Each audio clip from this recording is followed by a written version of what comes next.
kita sudah keluar dari zona merah. Iya, level up ya Pak ya. Level up, betul Mbak. Kita punya dokumen roadmap. Kabupaten Sorong juga berusaha integrated gitu ya Bu ya. Berinovasi itu kan nggak bisa sendiri ya Bu ya. Kita punya inovasi ini akan berlanjut terus. Jadi inovasi tidak lagi menjadi beban.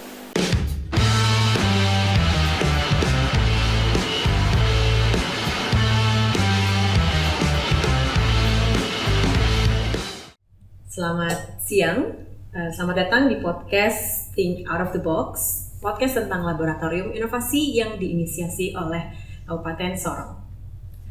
Perkenalkan, saya Zahrina Dultamini, akan menemani Bapak Ibu sekalian, pecinta inovasi, untuk membahas lebih dalam tentang mengenai inovasi yang ada di Kabupaten Sorong. Kenapa? Karena Kabupaten Sorong ini ternyata menjadi kabupaten yang sangat berprestasi di bidang inovasi. Bisa kita lihat ada dua anugerah di sini yang saya pamerkan ya.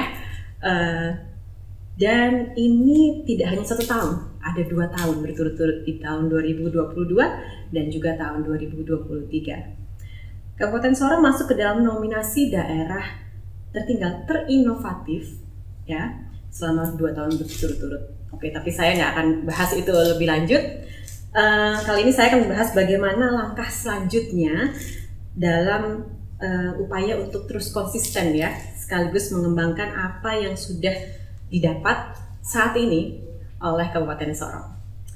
Nah, pada momen kali ini saya sudah bersama para narasumber dan juga sekaligus inovator dari berbagai instansi, dan akan saya sapa terlebih dahulu Pak Triwidodo selaku halo Pak, selaku Deputi Bidang Kajian Kebijakan dan Inovasi Administrasi Negara dari LAN RI. Sehat ya Pak? Alhamdulillah sehat. Dan juga saya akan menyapa Ibu Marice Watimena selaku Kepala Baperlitbang dari Kabupaten Sorong. Sehat Bu? Sehat. Alhamdulillah. Baik. Selanjutnya mungkin saya akan sedikit masuk lebih dalam lagi ya Bapak Ibu. Kabupaten Sorong ini kan menjadi daerah tertinggal yang memiliki prestasi yang sangat cemerlang. Tadi saya sudah sedikit membahas dari yang disclaimer kemudian menjadi kabupaten yang terinovatif, bahkan nggak cuma 1 tahun tapi 2 tahun berturut-turut Bu ya. Dan bahkan di tahun ini, tahun 2024, Kabupaten Sorong membuktikan komitmennya nih untuk terus melanggengkan budaya inovasi setiap elemen OPD. Nah, untuk itu melihat prestasi yang sangat cemerlang ini ya Bu ya, saya tuh penasaran sebenarnya. Kira-kira nanti ke depannya, misalnya 2 atau 3 tahun atau 5 tahun ke depan ini, Bu Marice membayangkan atau Pak Tri membayangkan Bu Marice membayangkan atau Pak Tri membayangkan tuh kira-kira Kabupaten Sorong akan menjadi seperti apa dalam hal inovasinya nih. Mungkin saya akan mulai dari Bu Marice dulu karena yang terjun langsung ya Pak ya ke pemerintah daerah di Kabupaten Sorong. Monggo Bu. Terima kasih Ya. Bu. Selamat siang. Selamat siang. Yang saya hormati Pak Tri dan Bapak Ibu sekalian. Seperti tadi sudah disampaikan oleh host bahwa kami Kabupaten Sorong tahun 2021 itu kan masih kategori disclaimer, jadi nggak bisa dinilai, jadi masih zona merah ya. Tapi dengan kerja keras kita semua, khususnya komitmen dari pimpinan OPD dan juga dukungan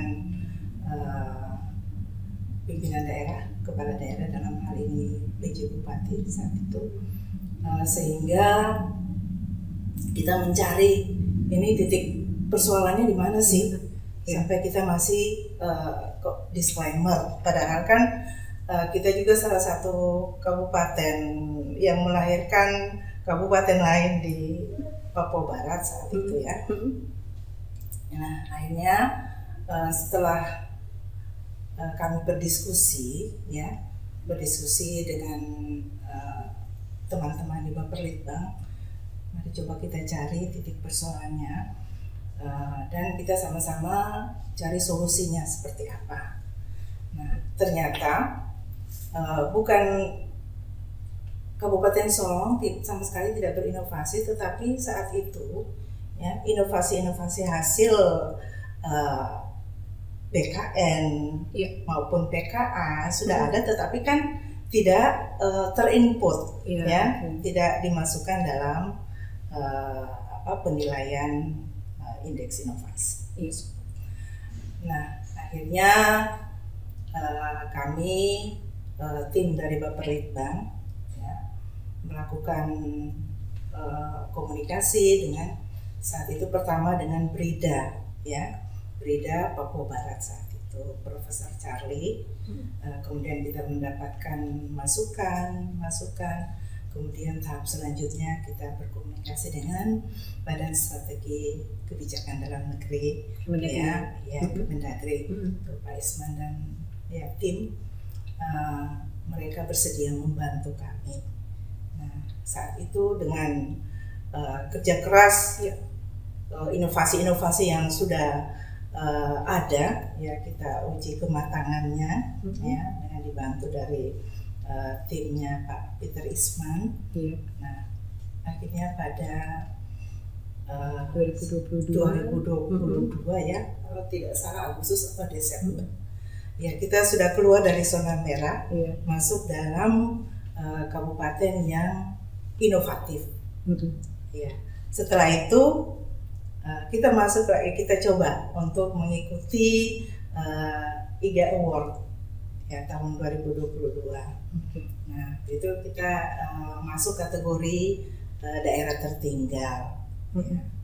Dengan komitmen kerja keras, kerja bersama. Kita punya moto tuh bersama kita bisa, bersama kita bisa. Artinya pada bulan Desember setelah melewati seleksi administrasi, kemudian tahapan-tahapan sampai dengan validasi lapangan.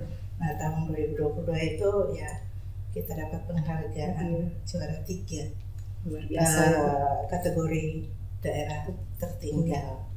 Itu merupakan anugerah bagi Kabupaten Sorong, dan saya dengan teman-teman juga pimpinan UPD berkomitmen kita akan terus bekerja keras mempertahankan. Sulit meraih, tapi gampang meraih tapi kalau sulit itu mempertahankan. Jadi itu dengan komitmen bersama dengan dukungan pimpinan daerah juga kita punya harapan ke depan kita akan lebih baik lagi. Dan 2 tahun ini kita sudah dapat penghargaan kategori tertinggal. Tahun depan, ke depan kita masuk dalam kategori mungkin kabupaten, kabupaten terbaik. Seperti tadi Pak Tri, saya juga sangat termotivasi dengan apa yang disampaikan Pak Tri tadi. Itu memang sangat memotivasi kami. ASN di Kabupaten Sorong, pimpinan OPD dan seluruh untuk berpikir inovatif, bekerja inovatif, dan memang satu hal dalam perencanaan itu memang harus kita rencanakan program-program kegiatan yang sifatnya inovatif. Jadi sementara dari saya, Bu, terima kasih.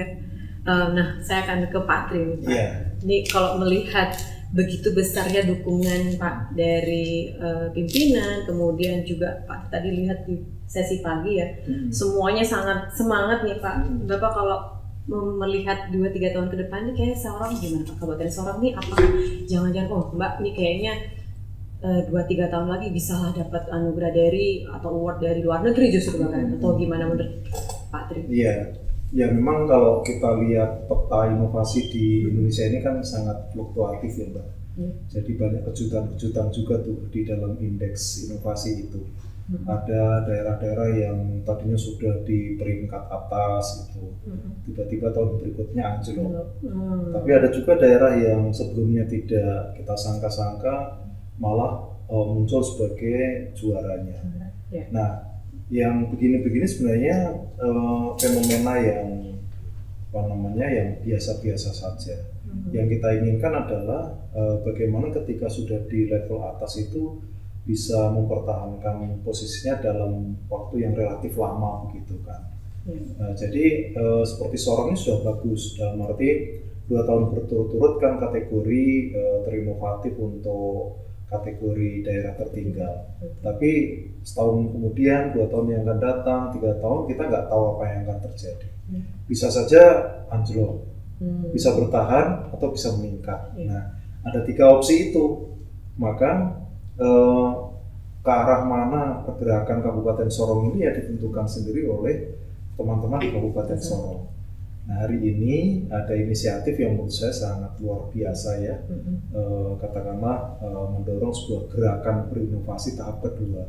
2021 sudah ada gerakan berinovasi itu dan sudah menghasilkan 2 trofi yang tadi disampaikan.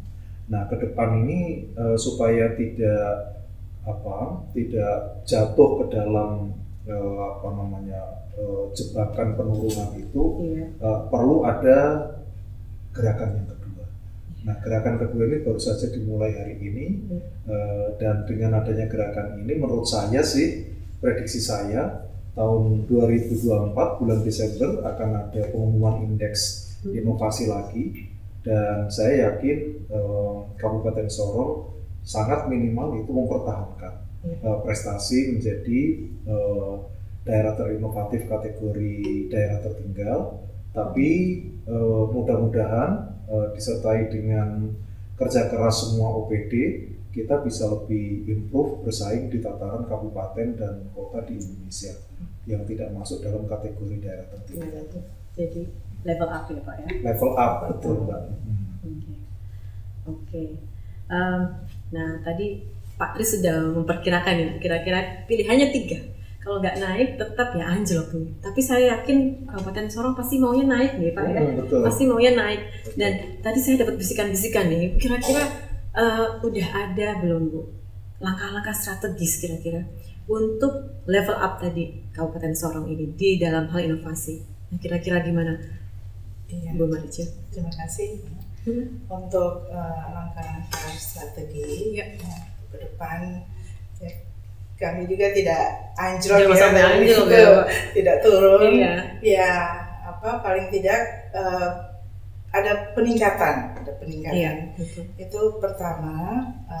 Bu, kita punya sudah ada peraturan bupati ya nomor 8 tahun 2021 itu tentang inovasi daerah Kabupaten Sorong. Kemudian kita punya peraturan bupati nomor 7 tahun 2022 juga, itu terkait dengan kita punya dokumen roadmap sudah ada itu. Nah, tahun 2023 kemarin kita memberikan insentif kepada beberapa OPD yang mempunyai inovasi yang tingkat kematangannya tinggi, itu ada 10 OPD. Ya, kita berikan insentif dalam APBD itu penambahan rutin. Itu salah satu komitmen dan dukungan dari PJ Bupati. Kemudian yang berikut kita sudah menandatangani fakta integritas ya, untuk masing-masing OPD minimal dalam satu OPD itu kan ada beberapa bidang ya Pak, ya, minimal punya 1 inovasi ya, itu sudah pakai integritasnya sudah ada. Kemudian yang berikut Bapak Ibu sekalian, komitmen dari kita sendiri ya untuk kerja berinovasi, kolaborasi, bentuk kolaborasi. Jadi bukan kerjanya sendiri-sendiri, tetapi kolaborasi seperti tadi sudah disampaikan Pak Tri. Ya, masing-masing OPD punya inovasi sehingga dia bisa dari hasil itu mencapai visi misi dari kepala daerah. Ya. Jadi kita tahun 2024 ini kan pemilihan kepala daerah dan wakil kepala daerah, sehingga ke depan kita punya langkah-langkah strategis yang sudah dibuat. Ya, berharap kita bisa melaksanakan itu dan ya, Bu, ya. Komitmen bersama. Kemudian kita akan bersinergi dengan pemerintah provinsi Papua Barat Daya maupun kementerian lembaga, dalam hal ini Kemendagri, LAN-RI maupun Kementerian Pendayagunaan Aparatur Negara dan juga Informasi Birokrasi. Ini semua dalam rangka kita melakukan program-program inovatif untuk peningkatan pelayanan publik di Kabupaten Sorong. Itu. Oke, terima kasih banyak, Bu. Sudah saya catat beberapa nih, Bu, langkah-langkah strategisnya. Dan saya ingin meng-highlight juga bagaimana Kabupaten Sorong ini mencoba untuk mendudukan bersama ya antara stakeholders atau yang menjadi leading sectors di bidang inovasi ya, Bu. Ada Kemendagri, ada LAN, dan juga Menpan. Dan saya melihat bagaimana Kabupaten Sorong juga berusaha integrated gitu ya, Bu ya. Jadi nggak jalan sendiri-sendiri nih hasilnya, mungkin yang di PKP nanti bagaimana yang di PKA dan PKN dan sebagainya. Jadi supaya lebih saling jalan nih bareng, ada tugas sesuai dengan tugas fungsinya ya, Bu ya. Jadi nggak jalan sendiri-sendiri sehingga nanti mungkin target yang dicapai akan lebih komprehensif, Bu. Nggak cuma dari Kabupaten Sorong tapi juga di Kemendagri juga akan tercapai, dari bahkan di Menpan RB, kita anggap RB pun juga bisa tercapai juga nih ya, Bu ya. Nah, saya pengen balik ke Pak Tri, Pak. Tadi sudah ada sekitar 8 ya, Pak, langkah strategis dari Kabupaten Sorong. Nah, kira-kira Pak Tri, kalau dilihat dari pengalaman Pak Tri mendampingi Sorong selama berapa tahun ya, Pak ya? Berapa tahun nih? Belum ya, Pak? Akan ya, Pak? Akan 10 tahun lah ya, mudah-mudahan. Dan melihat bagaimana usaha dari Kabupaten Sorong ini untuk terus berkomitmen nih. Kira-kira Pak Tri kalau mungkin akan memberikan insight bagaimana nih, Pak? Apa yang perlu? Oh, Mbak tadi Bu Marcia sudah menyampaikan yang ini saya akan kira-kira bagian ini ya. Iya. Sebenarnya yang disampaikan Ibu Kaban tadi sudah on the right track semua ya. Dalam arti itu strategi struktural dari pendekatan peraturan perundang-undangan disiapkan. Ada semua ya, Pak ya. Kemudian hubungan antar lembaganya juga disiapkan, kolaborasinya seperti apa. Karena berinovasi itu kan nggak bisa sendiri ya, Bu ya. Butuh dukungan dari multi stakeholder kita. Ini udah cocok banget. Nah, sebenarnya ada lagi strategi struktural yang belum disampaikan oleh Ibu Marcia, tapi sebenarnya sudah dilakukan, yaitu dari pembinaan SDM-nya. Jadi di sini ini saya lihat sudah disiapkan semacam pamong inovasi.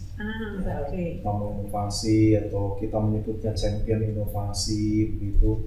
Orang-orang yang memang ditugaskan untuk melakukan pendampingan di unitnya atau di unit instansi lain untuk terus-menerus menghasilkan inovasi dan mengelola inovasi secara berkelanjutan. Ini sangat bagus sekali. Kemudian juga yang terkait dengan pendanaan ya, ini juga bagian dari strategi struktural. Jadi bagaimana nanti antara rencana inovasi itu disinergikan dengan rencana pembangunan daerah. Setiap tahun kan, apalagi Ibu Marcia sebagai kepala Perlitbang itu selalu menampung usulan-usulan program dari OPD ya, Bu ya. Nah, disitulah peluang untuk mengintegrasikan antara inovasi dengan rencana pembangunan tadi. Hanya usulan-usulan yang sifatnya inovatif itu yang akan dibiayai oleh APBD. Maka ini bagus banget ya kalau memang bisa diarahkan ke sana. Itu akan memotivasi OPD untuk mengusulkan program-program yang sifatnya inovatif. Nah, satu lagi yang juga sudah diinisiasi mulai tahun ini di Kabupaten Sorong itu adalah mengintegrasikan antara fungsi pengembangan kompetensi SDM dengan fungsi pengembangan inovasi. Selama ini pengembangan SDM itu kan di BKD. Nah, pengembangan inovasi di Baperlitbang atau di Brida biasanya begitu. Nah, di berbagai daerah banyak yang jalan sendiri-sendiri, tetapi di Kabupaten Sorong sudah diintegrasikan, di mana ASN-ASN yang mengikuti PKM, PKP, PKA itu dengan menghasilkan proyek perubahan, aksi perubahan itu nanti kemudian disistematisir di dalam inovasi daerah. Jadi inovasi daerah bukan hanya yang diinisiasi oleh Brida maupun Baperlitbang, tapi juga hasil penugasan dari BKD itu. Nah, ini jadi model-model integrasi, dan ini sekali lagi dari secara pendekatan struktural sudah sangat baik. Nah, yang ke depan juga perlu diperkuat itu adalah pendekatan kulturalnya ya. Nah, pendekatan kultural itu misalnya begini, mendorong inovasi itu menjadi sebuah gaya hidup ASN. Jadi ASN nanti harus didorong untuk posting ya di media-media sosialnya itu terkait dengan inovasi-inovasi apa yang mereka miliki gitu. Itu kalau bisa dikanalisasi dalam media sosial di Kabupaten Sorong, saya yakin akan sangat banyak sekali ide-ide cemerlang seperti itu. Kemudian juga kita bisa melakukan upaya mempromosikan inovasi berbasis pada budaya lokal, kearifan lokal. Ini bagus sekali kalau bisa ya. Misalnya begini, yang tadi sempat kita bicarakan ya tentang ege. Ege itu satu tradisi di sini yang tujuannya adalah menghormati dan melestarikan alam semesta begitu. Nah, ternyata banyak inovasi-inovasi itu yang bisa memperkuat tradisi ege.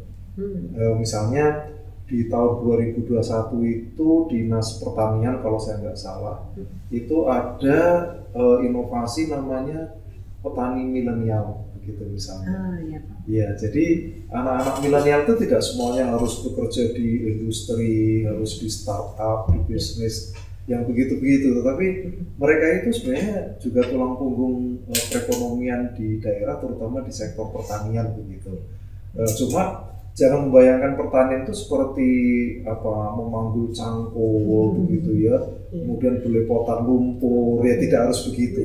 Tetapi bagaimana mereka itu bisa mengedukasi penduduk di desa untuk bersama-sama mengolah lahan yang ada dengan lebih baik.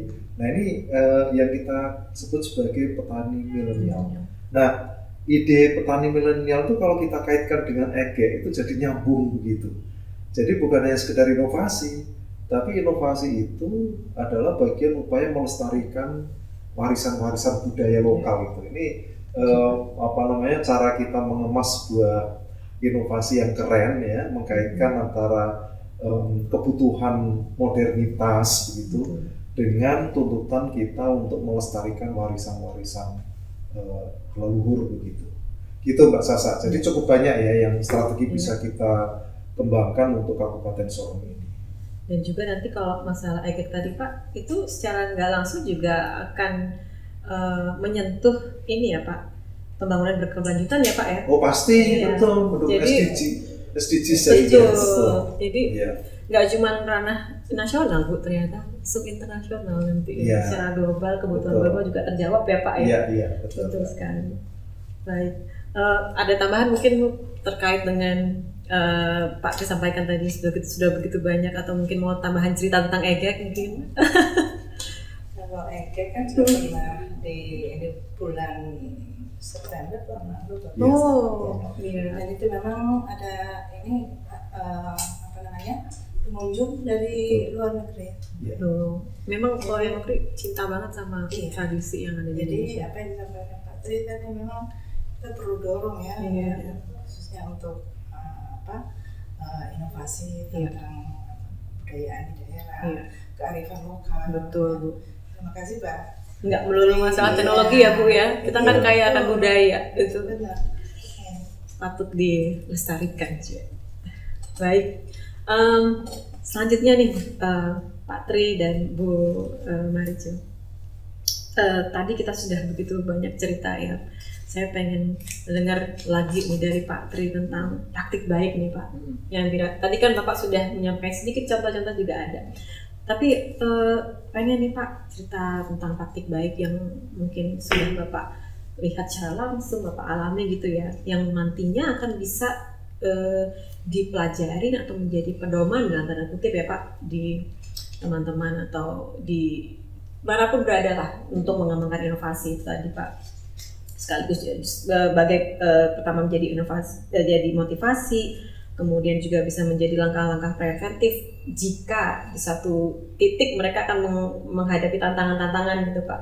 Nah kira-kira gimana nih Pak? Apakah ada praktik baik yang bisa disampaikan nih Pak? Iya.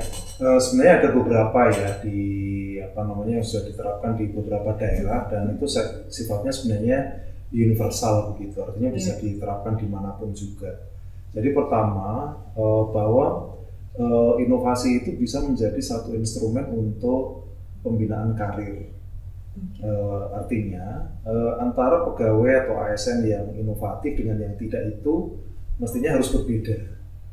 Jadi hak untuk kenaikan karir tentu lebih diprioritaskan bagi mereka yang sudah membuktikan diri mampu berinovasi gitu. Dan itu sudah terjadi di berbagai tempat. Jadi misalnya eselon-eselon 3 yang menjadi agen perubahan, kemudian sudah mendapatkan penghargaan tingkat nasional dan secara kepangkatan memang sudah cukup, maka mereka diprioritaskan untuk segera mendapatkan promosi misalnya. Ini pertama ya. Nah yang kedua juga dilihat dari manajemen kinerja. Jadi biasanya kalau kita bicara manajemen kinerja itu kan selalu harus ada SKP, sasaran kerja pegawai itu. Nah SKP itu seringkali ditetapkan di awal tahun tentang apa yang akan dicapai di tahun berjalan begitu. SKP yang sifatnya hanya sekedar menjalankan tugas-tugas rutin tanpa ada tambahan inisiatif-inisiatif kreatifnya, ini juga tidak menjadi nilai tambah bagi pegawai. Maka SKP itu perlu ditambahkan satu komponen tentang inovasi-inovasi itu. Jadi setiap pegawai yang memiliki inisiatif inovasi sangat disarankan untuk sesegera mungkin diintegrasikan ke SKP-nya.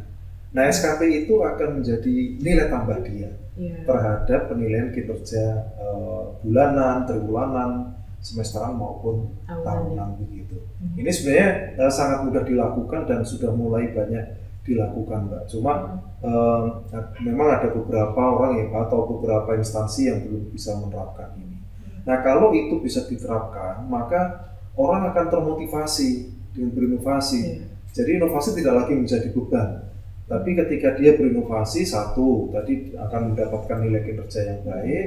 Yang kedua, akan memiliki probabilitas mendapatkan promosi lebih cepat, betul. Karena kalau sangat baik 3 kali langsung naik ya Pak. Iya, betul. Jadi benefitnya itu kerasa gitu. Betul Pak. Oke, tadi Pak Tri sudah menyampaikan bagaimana ada 2 hal yang bisa dilakukan ya Pak ya untuk praktik baik ke depannya nih, pembinaan karir dan juga manajemen kinerja diintegrasikan dalam SKP ya Pak ya. Nah kalau dari Bu Marijo sendiri nih Bu, kira-kira apa nih yang perlu dilakukan untuk kira-kira untuk membuat inovasi ini lebih sustain, lebih lama nantinya nih Bu? Apakah mungkin Ibu udah menyiapkan nih, Mbak kami siapkan insentif lebih besar nih, atau misalnya hadiah nanti jalan-jalan kemana gitu Bu, gimana nih Bu? Iya, terima kasih. Sebelum saya menjawab ini, saya sangat setuju ya dengan apa yang disampaikan Pak Tri. Memang khusus untuk ASN yang berinovasi, ini memang harus beda ya dengan yang tidak berinovasi. Ini juga kan mendorong ASN yang lain apabila kinerja mereka itu dihargai, ya, dengan promosi, ya, dan yang lain sebagainya. Kan selama ini kan, ya, kami melihat ya hal-hal itu kurang diperhatikan, ya, seperti itu. Dan kalau menurut saya agar kita punya inovasi ini akan berlanjut terus, ya, untuk pemberian reward, ya, kepada OPD-OPD yang memang gencar melakukan program-program inovatif, tetapi juga ASN-nya, dan ini bukti nyata kita 2023 ini salah satu komitmen kita membuat ini laboratorium inovasi. Ya. Ini laboratorium inovasi kan tempat untuk bagaimana kita belajar. Ya. Kemudian sudah ada pamong inovasi di sini. Siap ada beberapa, membantu ya. Siap membantu, dan manfaat dari laboratorium inovasi ini memang sudah berjalan. Ya. Ada beberapa OPD Pak Tri yang mulai dari bulan kemarin sudah coaching klinik, ya, terkait dengan inovasi-inovasi mereka, dan ke depan ya kami berharap komitmen itu tetap ada. Dan yang terpenting itu kita menyediakan anggaran untuk inovasi ini tetap berlanjut, dengan pemberian tadi insentif, reward kepada OPD-OPD maupun ASN, tapi juga tidak terbatas pada kalangan birokrasi saja, tetapi bisa juga masyarakat seperti tadi yang EGET itu, ya, masyarakat bisa mempunyai ruang untuk mereka juga berinovasi. Seperti itu. Ya, luar biasa Bu, terima kasih. Baik, mungkin sebelum nanti ada last statement ya Pak, ya, saya pengen tanya lagi ke Pak Tri. Pak Tri kan sudah mendampingi begitu banyak inovasi Pak. Sekarang kan kalau tadi kita mulai drama apa ya Pak ya, itu semangat kan lagi gencar-gencarnya ya Pak ya. Tapi namanya perasaan ya Pak ya. Nanti kan ada suatu saat kita akan, ada perlu dibakar lagi nih gitu. Apa gimana nih ya, ada titik-titik yang dimana kita butuh motivasi lagi nih Pak. Kira-kira gimana Pak menghadapinya nanti? Masa manggil Pak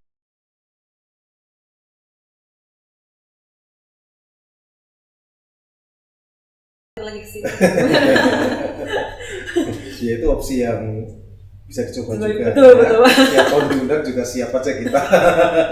Cuma 2 kali aja. Iya. Ya, tapi sebenarnya kita bisa membangkitkan mekanisme pertumbuhan itu dari dalam diri kita. Jadi tidak harus motivasi itu dari luar ya.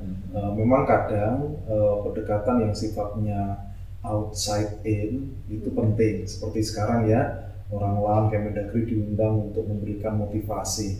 Itu outside in. Nah, tapi yang lebih efektif nanti adalah inside out-nya gitu. Jadi kita gali yang ada di dalam Kabupaten Sorong ini sendiri. Mereka memotivasi satu dengan yang lainnya. Katakanlah begini, mekanisme podcast ini bisa jadi instrumen penting ya. Nah, misalnya ya, seminggu sekali tiap hari Senin katakanlah kita jadwal Senin depan Baperlitbang, Senin depan BKD, Senin depan Dinas Pendidikan, Senin depan Dinas apa, dan seterusnya. Semua dapat giliran, sehingga mereka juga akan memacu diri untuk mempersiapkan konten. Dan konten itu akan menjadi sumber pembelajaran bagi OPD yang lain gitu. Nah, nanti antar OPD akan saling belajar, kok bisa begitu ya, dinas ini, badan ini keren ya idenya begitu. Nah, akhirnya mereka saling mengasah di antara mereka sendiri. Tapi sekali lagi nanti sebagai selingan, bisa saja mekanisme outside in diberlakukan kembali. Jadi ada dua pendekatan yang sifatnya nanti mutualisme, begitulah Mbak. Saling melengkapi ya Pak intinya. Betul. Oke Pak, terima kasih nih Pak tipsnya. Baik, kita akan masuk ke last statement nih Bu. Kira-kira apa yang ingin disampaikan Bu? terkait inovasi di Kabupaten Bogor, Sorong sebagai wrap up gitu. Kalau dari saya, pertama kita mencintai Oke. pekerjaan kita, Iya. ya. Kita mencintai organisasi kita. Mm-mm. Dengan mencintai apapun akan Dilakukan. kita lakukan. Iya. Ya, khususnya juga dengan inovasi. Oke. Kita mencintai pekerjaan kita sesuai dengan tusi kita, dan kalau kita mencintai apapun yang kita lakukan, termasuk kita akan berinovasi. Ya, untuk itu, ya, saya berharap tim dari Bapperlitbang dengan kerjasama dari OPD-OPD terkait, kita tetap berkomitmen untuk ke depan lebih baik lagi, ya, dalam berinovasi dan untuk meningkatkan pelayanan publik bagi masyarakat di Kabupaten Sorong Tanah Malangoi yang sama-sama kita cintai. Oke. Demikian. Ya, terima kasih Bu. Nah, statement dari Pak Tri. Ya. Monggo Pak, gimana Pak? Iya, menurut saya sebenarnya gini, inovasi itu kan mudah. Yang membuat inovasi susah itu ketika kita resisten. Gitu. Kita itu, waduh, nggak deh gitu ya, pikir macam-macam dulu, wah risikonya ini dan sebagainya. Jadi kata kunci untuk sukses berinovasi itu sebenarnya coba aja dulu, lakukan saja gitu ya. Jadi just do it gitu loh. Lakukan aja, nggak usah banyak berpikir macam-macam. Nah, ketika kita sudah mau melakukan inovasi itu nanti baru di tengah-tengah akan terasa the power of something new gitu. Kita itu akan mendapatkan suatu kebaruan dan itu memberikan rasa wow pada kita. Wah, kok saya bisa ya? Wah, kok saya ternyata mampu melakukan ini. Nah, ketika kita sudah sampai di titik itu, kita itu bisa ketagihan untuk berinovasi. Jadi kadang inovasi itu juga sifatnya itu melenakan gitu ya. Sekali kita sudah membuktikan mampu berinovasi, rasanya tidak pernah kita kalau tidak mau berinovasi.